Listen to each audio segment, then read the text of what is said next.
Olá, eu sou Geisa Braga. Sejam bem-vindos ao nosso canal Café com Alma. Aqui vamos bater um papo descontraído sobre diversos assuntos, principalmente relacionados a desenvolvimento pessoal e espiritualidade. Temos aqui Rai Barreto, psicoterapeuta transpessoal, fundador do Centro Espírita Alma d'Ângeles e do Instituto também Alma d'Ângeles, e Sócrates Catsivales, falei certo? Corretíssimo. Se apresente, por favor, nos dê a honra. Bom, como já foi dito, meu nome é Sócrates Catsivales, né? Eu sou executivo da área de TI, sou programador de neurolinguística, né? Master Trainer de neurolinguística, e faço seminários, cursos sobre plenitude, desenvolvimento pessoal, sobre propósito de vida, e é isso, né? Então, o bate-papo hoje, vocês já viram que vai ser legal, né, Barreto? Certeza, Dê. É assim, uma felicidade ter Sócrates aqui com a gente, né?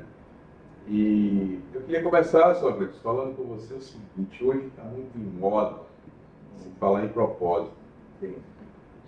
Qual, assim, a grande busca, o que é que move as pessoas por essa busca pelo propósito? Essa é uma pergunta muito importante, viu, Raí? Eu primeiro agradeço também o convite de vocês, né? E eu sempre faço uma pergunta nos meus cursos, né? Que é o seguinte: o que eu estou fazendo aqui nesse planetinha azul? Então, a gente precisa fazer essa reflexão de vez em quando, né? Porque alguns acham que vieram aqui para espiar alguma coisa, para pagar seus pecados, e outros acham que estão numa grande festa, né? Eu acho que não é nenhuma coisa nem outra. Nós devemos aprender coisas importantes aqui nessa vida. E o propósito de vida é como se fosse assim, o título principal das coisas que eu vim aprender aqui nesse planetinha azul. Então, claro, a gente vai ter vários subtemas, né? Eu tenho meu propósito, como a gente estava até conversando em off, eu tenho meu propósito na área profissional, eu tenho meu propósito na área pessoal, na área de relacionamentos, mas quando a gente fala normalmente de propósito de vida, a gente está falando assim: qual é o tema geral da minha vida, né? O que eu vim fazer aqui nesse planetinho azul? Quais são as coisas que me fazem feliz, eu gosto de realizar, e que está ligado às outras pessoas, né? Ao mundo em si. Então, é mais ou menos isso que eu entendo por propósito de vida. E em relação à inteligência emocional também, de que forma, qual a importância dela na sociedade e na comunidade mesmo? Muito, né? Porque assim, cada vez mais nós estamos nos misturando. Antigamente, a gente nascia na mesma cidade, estudava na mesma cidade, trabalhava na mesma cidade e até morria na mesma cidade, né? Ou no máximo vinha para a cidade vizinha. Hoje em dia você nasce numa cidade, mora numa outra, trabalha, né, às vezes você trabalha em 3 cidades diferentes, viajando, às vezes vai morar num outro país. Então você está se relacionando com pessoas que têm culturas diferentes, formas de encarar a vida, né, visões de mundo diferentes. E como você melhorar o seu relacionamento? Como você deve pensar sobre isso? A inteligência emocional, ela leva essas questões em consideração, sobretudo em relação às suas emoções. Daniel Goleman, que é digamos, o descobridor, o pai da inteligência emocional, ele diz que o ser emocionalmente inteligente é aquele ser que é capaz de administrar suas emoções. Mas, Geisa, isso fica muito raso, né? Apenas essa afirmação. Claro que é uma introdução. Mas, em seguida, ele também vai afirmar que o ser emocionalmente inteligente é aquele que é capaz de perceber as emoções dos outros e perceber as emoções de si mesmo no momento que as coisas acontecem. Não é assim eu tive um relacionamento aí frustrado com alguém, e depois de um tempo eu vou, poxa, naquele relacionamento eu fui assim, assado, ela foi assim, assado. Não é isso, né? No momento que as coisas estão acontecendo, a gente perceber aquela emoção e perceber no outro. Claro, isso pode às vezes demorar tempo, né? pode e deve ter uma espécie de uma capacitação, um treinamento para a gente desenvolver a nossa inteligência emocional. Não é da noite para o dia que isso vai acontecer. Existem pessoas que já praticamente nascem assim, emocionalmente inteligentes, como tem gente que já nasce com uma inteligência para matemática, para linguística, mas outras pessoas não precisam e devem buscar esse desenvolvimento. É um tema que deve ser muito discutido, né? Porque é fundamental o progresso, o avanço da humanidade. Veja que a gente tem uma falha gritante na educação. Né? A educação, ela não experimenta levar o tema da educação emocional. Né? Então, eu falo educação no contexto geral, até a familiar mesmo. A gente não é criado e educado para desenvolver a inteligência emocional. Então, há uma falha nesse sentido que a gente precisa tentar corrigir. Fazer uma correção de rumo, né? Poderia ser ensinado na escola. Exatamente. Conversar é um ponto de marco inicial. Né? Mas, só que ouvindo você falar, eu tive assim, um olhar mais profundo sobre tanto a inteligência emocional quanto o propósito. Por quê? Me parece que tem um elemento, né, que é um despertar para essa consciência de vida que permite você buscar um autodescobrimento, né? Isso teria, assim, seria uma ferramenta, o autodescobrimento seria uma ferramenta que potencializava você encontrar esse propósito de vida? Porque assim, por exemplo, hoje eu peguei um Uber para vir de casa para cá. Para eu fazer o cálculo, ou para o Uber fazer o cálculo de quanto vai ficar a corrida, ele precisa saber onde eu estava. Então, para eu saber como é que eu vou me desenvolver, eu preciso saber onde eu estou. Me conhecer melhor, saber as minhas potencialidades, né? Porque quando a gente fala de propósito, a gente também está falando de valores pessoais, das nossas crenças. Né? Então, quais são os meus valores? Será que eu posso, de uma hora para outra, dizer assim, meus principais valores são esses? Será que minhas crenças que eu tenho, crenças são coisas importantes? Me permita interromper. E crença também pode ser um fator limitador do autoconhecimento e, portanto, também do desenvolvimento pessoal, né? Sim. Crença é uma convicção forte que você tem sobre alguma coisa. Eu não estou falando somente sobre crença religiosa. Crença religiosa é um tipo de crença, né, que pode tanto te impulsionar em relação ao seu objetivo, como te limitar. Né? Então, existem algumas crenças, que aí nós chamamos de crenças limitantes, né, que, digamos assim, nos cerceiam, colocam uma espécie de um cercado, né, de um limite, aonde até você deve ir. Então, a gente, por exemplo, nos cursos que eu faço, eu busco questionar as crenças, claro, cada um vai tentar se conhecer e perceber qual é a crença que limita ele a realizar o seu propósito. Aí que ele entender essa crença, tem como desconstruir ela, ressignificar, mudar esse padrão? Tem sim. Claro que nem sempre as coisas é da noite para o dia, né? Mas você pode identificar essa crença. Existe uma atividade, né? Uma espécie de um exercício que você vai questionar aquela crença. Né? E você pode fazer isso através de, digamos assim, uma autoajuda apenas, lendo um livro, né? Ou você pode fazer isso através de ajuda com as outras pessoas. Né? Nos meus cursos eu gosto muito de colocar pessoas trabalhando em grupos para um questionar a crença do outro. Né? Claro, com muito respeito, muito rapport, muito jeito, né? E claro, dentro também de uma sistematização para que aquilo aconteça, para que a pessoa comece a se libertar. Né? Uma vez eu fui fazer uma palestra que era sobre crenças limitantes. Né? Aí eu coloquei um lugar para as pessoas guardarem bolsas, né? Deixarem todo mundo ficarem com bolsa, pasta, carteira, esse telefone na mão, assim, né? Enquanto a gente estava lá conversando, quando eu estava fazendo a palestra. Eu botei tipo um guarda-volumes. Né? Aí eu escrevi assim, guardem aqui suas mochilas, bolsas e suas crenças. Né? Quando vocês saírem daqui, vocês podem pegar mochila, bolsas, e se quiserem, peguem suas crenças de volta. Né? Então, assim, claro que sempre vai ter um componente pessoal, né? A pessoa tem que querer mudar, tem que querer se transformar, né? A gente apenas toca em alguns pontos para ver se desperta isso. Esse querer mudar tem a ver, está relacionado com o poder mental? A relação do poder mental, né? Porque todos nós, eu acho assim, uma excelente pergunta disso. Nós não percebemos o potencial enorme que temos dentro de nós. Né? Nós não temos, nós ainda não nos damos conta disso. Né? Nós temos um potencial extraordinário dentro de nós. Então, quando a gente fala do potencial mental, do poder mental, é apenas fazer com que isso saia, né? A gente consiga transformar esse potencial que estamos dentro de nós em algo importante e valioso para a nossa vida. Então, quando nós começamos a perceber esse potencial todo e usar esse nosso potencial em favor de um propósito, né, as coisas começam a dar certo e começam a melhorar.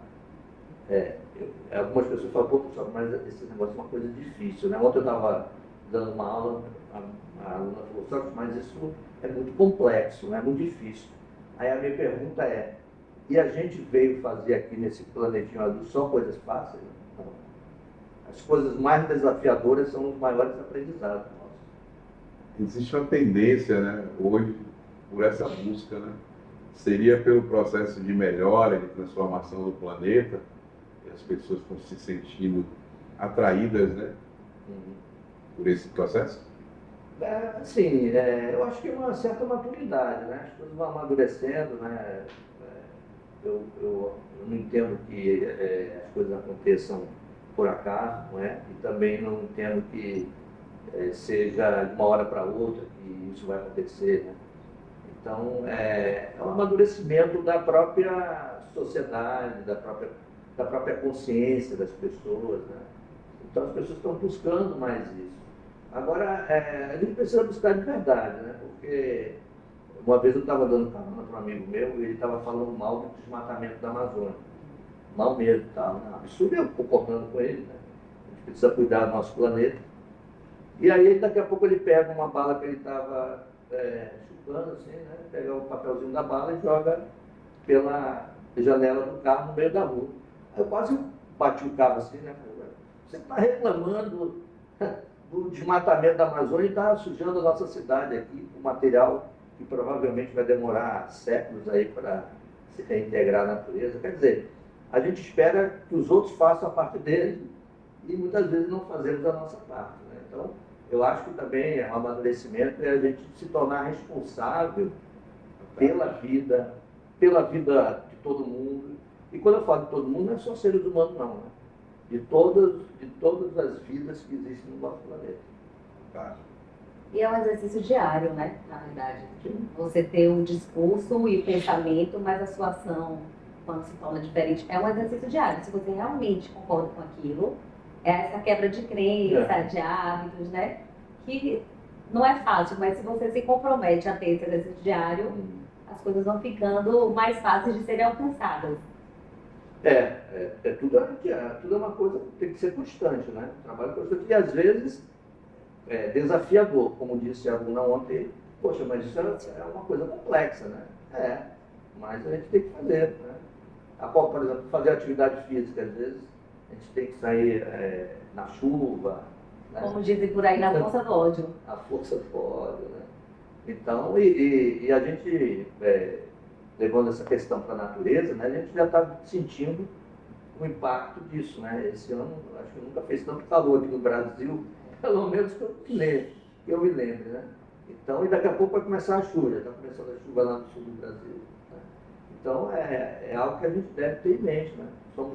Estamos todos conectados, somos todos interconectados e precisamos ter essa nossa responsabilidade sobre isso. O propósito tem muito a ver com isso. O propósito de vida não é assim, o que o mundo está querendo me oferecer? Não. O propósito de vida está ligado assim, o que eu tenho para oferecer ao mundo? É uma busca pessoal mesmo, né? É uma busca pessoal. E nessa busca, assim, de propósito de vida, de desenvolvimento pessoal, tem, assim, como aliado a meditação, Sim. que também não é fácil. Eu digo por exercício próprio, é muito difícil para quem nunca fez entrar na meditação, começa a fazer. E quando a gente começa, a gente acha que vai ser de uma hora para outra. Não é. Você se pega, na verdade, com muita dificuldade naquela coisa de esvaziar o pensamento, que na verdade acho que nem é esvaziar o pensamento, né? É, eu já fiz alguns tipos de meditação como um aluno, né? E pratico, né, alguns, né? Como meditação transcendental. Agora, uma meditação que eu gosto muito, né, que eu levo nos meus cursos, eu chamo de meditação criativa. Então, a pessoa entra no estado alterado de consciência, que é o estado comum das meditações, mas nesse momento a gente não busca não pensar em nada, né? A gente busca, ao contrário, a gente busca pensar em algo. Direcionado. Direcionar os nossos pensamentos para algum propósito, algum objetivo nosso, né? Então, seja para um objetivo, seja mentalmente ajudar uma pessoa, seja para ajudar a si mesmo, uma espécie de um processo de autocura, né? Então, eu também tenho uma certa dificuldade de meditar, para a meditação transcendental. Você busca não pensar em nada, mas o nada também acaba atrapalhando a gente. Mas eu gosto muito. Mas eu também gosto da meditação criativa, que a gente usa, além dessa capacidade nossa de entrarmos em contato com a gente mesmo, de aprofundar nossos pensamentos, né? Também usar a criatividade. Sócrates, a vida hoje está difícil, né? Cada vez mais complicada, o ser humano cada vez mais ansioso, e a gente vê assim uma explosão de conflitos em diversas ordens, desde os mais simples até os mais complexos, passando até pelo medo de uma guerra, de uma proporção maior em relação ao planeta Terra. Você acredita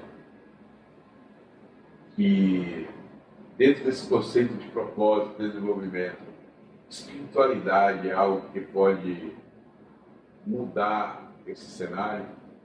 Com certeza, né?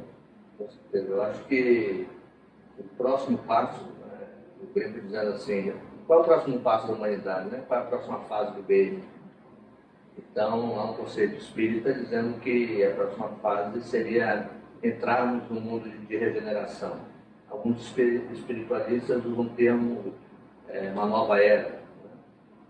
Então, a gente precisa muito da espiritualidade, né? Quando a gente fala de espiritualidade, eu não estou apenas dizendo assim, fazer contato com os espíritos, né? Mas, sim, é buscar principalmente a espiritualidade dentro de nós, nos percebermos como um ser espiritual. Isso é importante mesmo para quem não é espiritualista, digamos assim, né? Então, assim, desenvolver a inteligência espiritual. Os autores chamam isso de inteligência espiritual ou inteligência existencial. Perceber como nós podemos, ainda dentro daquela ideia que eu estava falando antes, como é que é a nossa contribuição para o mundo e para o universo, né?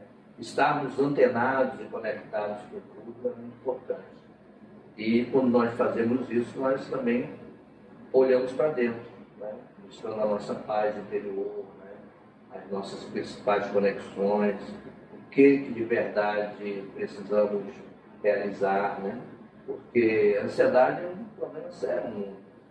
E a ansiedade é você viver sempre um passo no futuro, né? Não estar no presente, né? Então, vamos, claro, ter fé no futuro, mas vamos estar presentes. Presente no presente existe, eu não sei.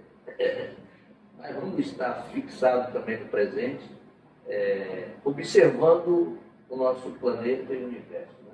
Afinal, tenho certeza que nós não estamos sozinhos, mas também nós temos que fazer a nossa parte. Então, a espiritualidade é algo extremamente importante, seja qual é a religião que você tiver, mesmo que você seja agnóstico, que você busque alguma forma de ajudar o planeta, ajudar o mundo, ajudar o universo, porque isso você está praticando a espiritualidade também. Bacana essa hora que você trouxe, né? Independente da sua crença, da sua religião, da sua forma de lidar com o divino, né? É isso. É uma questão interior. Espiritualidade é o que você faz com a religião que você pratica.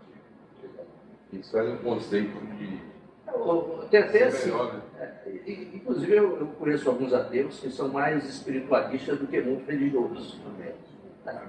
Que olham a vida de uma maneira completa, de uma maneira holística, que quer ajudar as pessoas. A gente tem intenção hoje, tem um olhar de que o mundo está ficando muito cruel, né?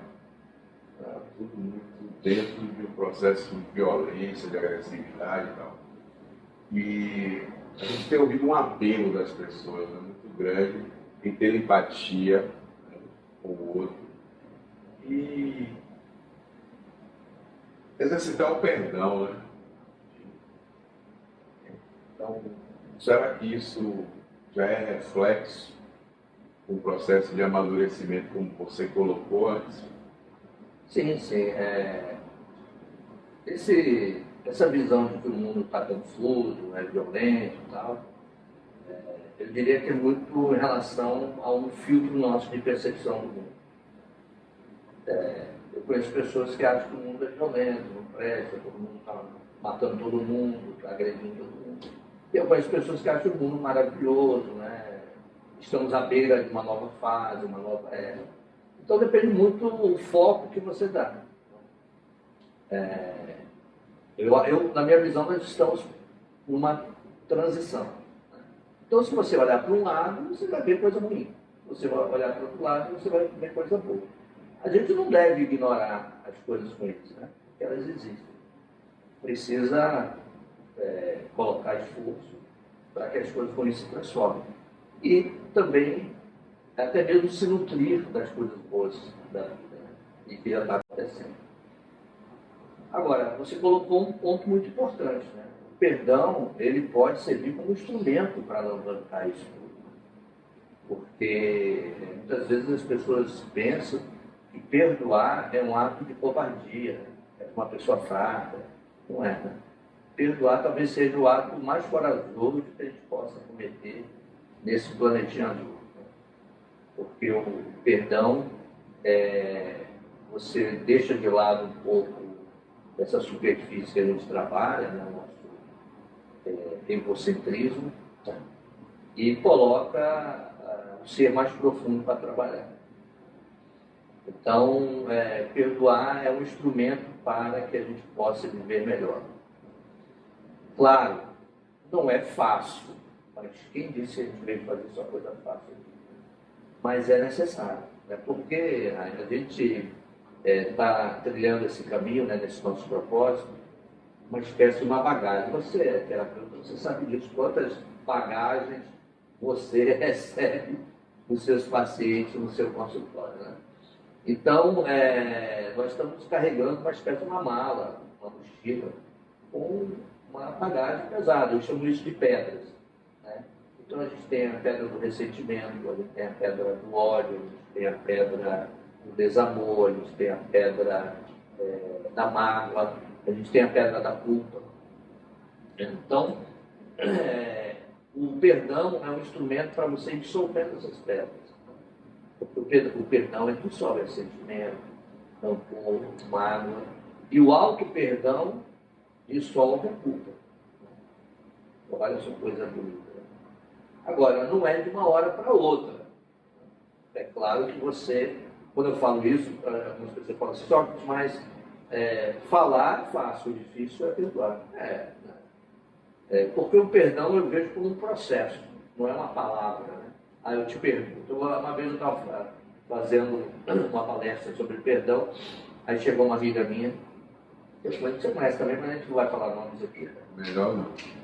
Aí ele falou, Sócrates, eu gostei muito da sua palestra. Por exemplo, eu não aprendi a perdoar, ela me disse. Eu já fiquei meio desconfiado, assim, em função da figura. Aí eu falei, é mesmo, fulano? Você se lembra de Ciclano? Me lembro. Pois é, ele me fez isso. E eu perdoei. Aí eu, assim, pela forma, pelo comportamento que ela escuta, eu achei que ela não tinha perdoado. Eu falei, você perdoou mesmo? Ciclano? Não, perdoei. Mas eu jamais esqueço que ele me fez em 15 de maio de 1967. Aí bateu a onda dele. Perdoou, né? Perdoou, né? Quer dizer, você tem que perdoar de verdade, não é da boca para fora, não é para dizer para as pessoas que você perdoou. Claro, que também não é amnésia, a gente não vai esquecer o que aconteceu. A grande chave está em você entender. Entender é diferente de concordar, porque a pessoa pode ter feito algo contra você, que você, até hoje você não concorda com o que ele tem feito, sim, né? Mas é possível a gente entender. Sim. Você falou algo forte, Sócrates, aí eu acho interessante o olhar que você trouxe quando você fez uma analogia às pedras. Né? Nós carregamos pedras nas nossas bagagens. Essas pedras, ressentimento, inveja, angústia, isso adoece, né? Adoece. Porque esses sentimentos mal resolvidos, né? Você vai remoendo ele, vai fazendo mal tanto para o organismo físico quanto do ponto de vista espiritual. Do ponto de vista espiritual, você adoece seu campo energético, né? Que o pessoal do Oriente chamam de chakras, né? Você vai adoecer aqueles chakras. Exatamente. E que vai reverberar no corpo físico. Né? Então, a ciência está estudando, a ciência, a medicina, a saúde, está estudando muito isso. Doenças psicossomáticas.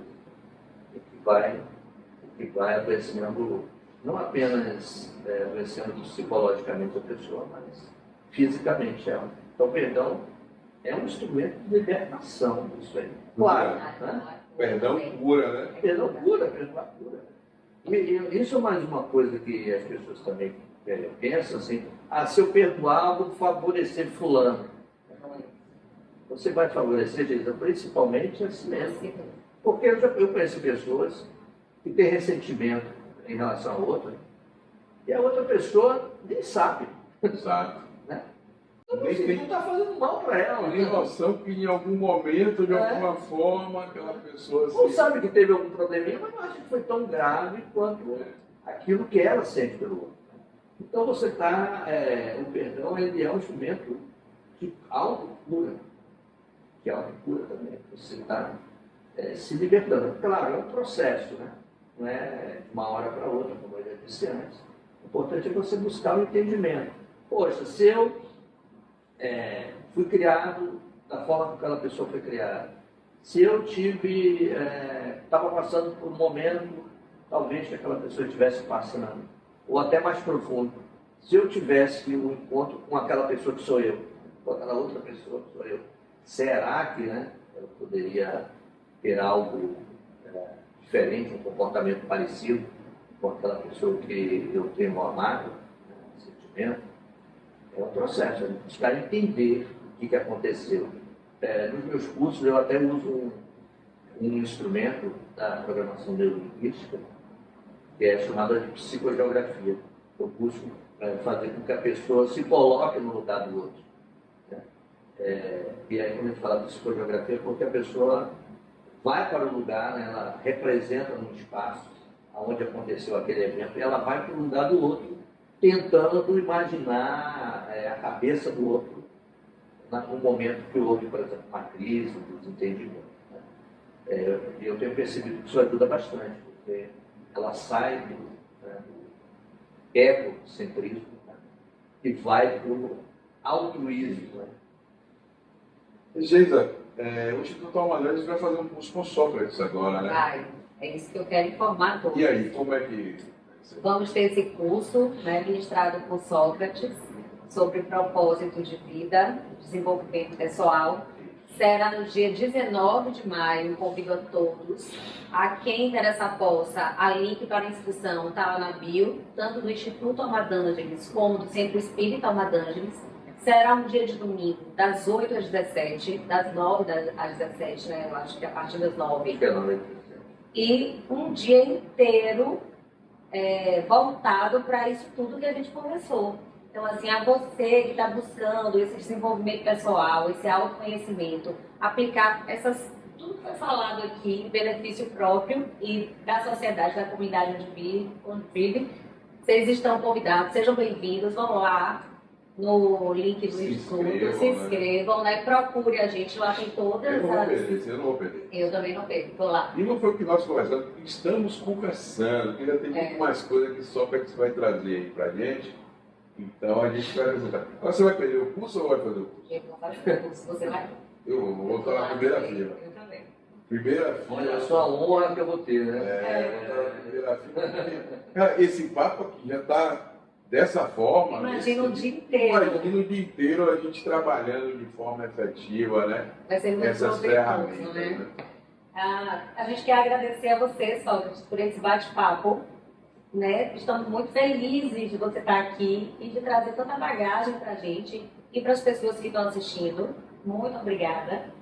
Quero dizer a vocês também que se vocês estão gostando do canal, se inscrevam, compartilhem, mandem para os amigos, dê seus likes e mandem perguntas também, porque vai ajudar a gente a programar outros episódios sobre interesses que vocês têm.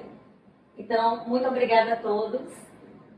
Agradeço vocês aí pelo convite, a Raíssa pelo convite e quando quiser estou à disposição. Só que a gente tem um programa também, né? Tem um canal no YouTube. Tem um canal no YouTube, tem um programa às segundas-feiras chamado Como é que é isso aí? Só faz uma divulgação também. Então, assim, toda segunda-feira às 20 horas eu convido uma pessoa, a Raíssa participou algumas vezes. No Instagram, né? Não, é no YouTube. Também naquele canal. No canal do YouTube, chamado Segunda Espírita. Aí eu convido algumas pessoas, a maioria são espíritas, mas eu já convidei até agnósticos, budistas. Né? Então, e a gente vai tratar de um tema sobre espiritualidade, vida plena, enfim. E cada dia é um tema. Né? E aí é ao vivo e é uma espécie, como mais ou menos a gente está fazendo aqui. É uma espécie de um bate-papo, né? E com chats ao vivo, as pessoas vão perguntando também, conversando. Aí basta colocar Segunda Espírita, né? Consegue achar lá no YouTube. Maravilha, maravilha. Muito bom estar com vocês, né? Com o Sócrates em especial, com um amigo querido. E vamos fazer outros momentos como esse, né? É igual aquela música, se me chamar eu vou. Então, vamos lá. Tchau, gente. Um abraço. Tchau, pessoal. Um abraço.